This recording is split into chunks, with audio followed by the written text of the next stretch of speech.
Hi, welcome to this JavaScript tutorial. In this video, we're going to do things a little bit differently from how you've done things in other tutorials. We're not going to just go feature by feature, function by function. Instead, I'd like to actually show you how to do something. Some of these tasks will be more practical than others, but they'll all be tasks that you could sort of accomplish. So the first thing we're going to do here is we're going to make this button, this thing we have, this HTML we have, work. So we have this button, it says add one, and then we have a number displayed here. So we're going to make it so when you click this button, it adds 1. Okay, so if you've watched your HTML videos, you know you can put JavaScript in line with an event. So we say on and click. This will fire some JavaScript when you click the button. So we'll name our function. So we're going to put a function in here, and then we'll do the function. So add 1 will be our function. Okay, so what this function is, it says do this predefined set of code. So now we need to define the code. So if we say function, that's the keyword that allows us to predefine a set of code, a function. Then we put the name of the function and these opening and closing parentheses. So this is where you would put arguments. And then, so arguments are things that you're giving the function to work with. So we're going to first get this element right here. Sorry, I should put this right there. We're going to get this element so that we can do things with it. So we'll put it in a variable, const. So we're going to store myDisplay, the element with the ID myDisplay, in a variable called myDisplay equals. And then there's a global object called document that has all of this information in it. So we use document, and then we'll get the function within that that gets pieces of it. Get element by ID. And now we can just put the ID, myDisplay, in here, myDisplay. That gives us myDisplay. So it gives us this P element.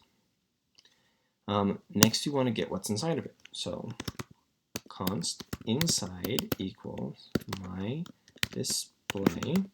Now there's a property of every HTML element called inner HTML.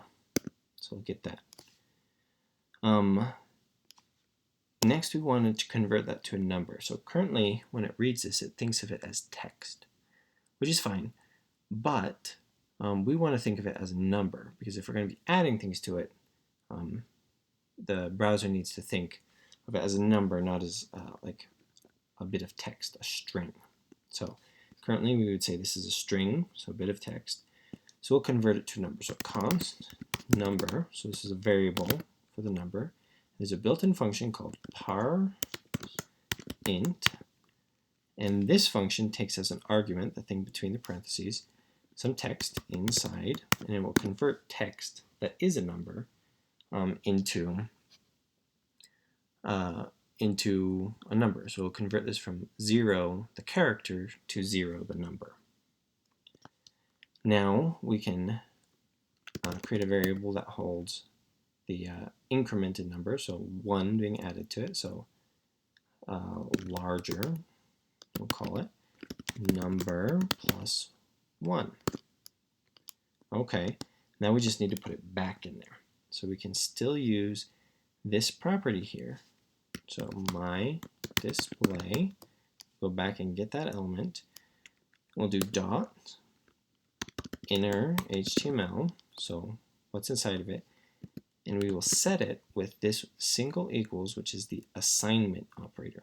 This sets things. So just as we set variables in the past, we can set properties inside objects as equal to stuff. So we'll say larger. Okay, now we'll try it out. So, okay, added 1, and it adds 1 each time. So this is a bit of code you can try out by yourself. You can also try moving stuff around, like say add 10. That works. You can also try something interesting here. So if you just did this, so what happens if you treat this as text? We don't treat it as a number. This is kind of interesting. It just adds 1, 0 as text to the end of it. So if we're dealing with strings, so bits of text, the plus will stick it onto the end. So, sorry. This is a pretty good basic thing that you can play around with if you're just learning JavaScript. And it'll show you how you can accomplish an actual simple task and put it in an actual HTML document as an event. So if you've watched your HTML videos, this is a good next step to work on doing some JavaScript.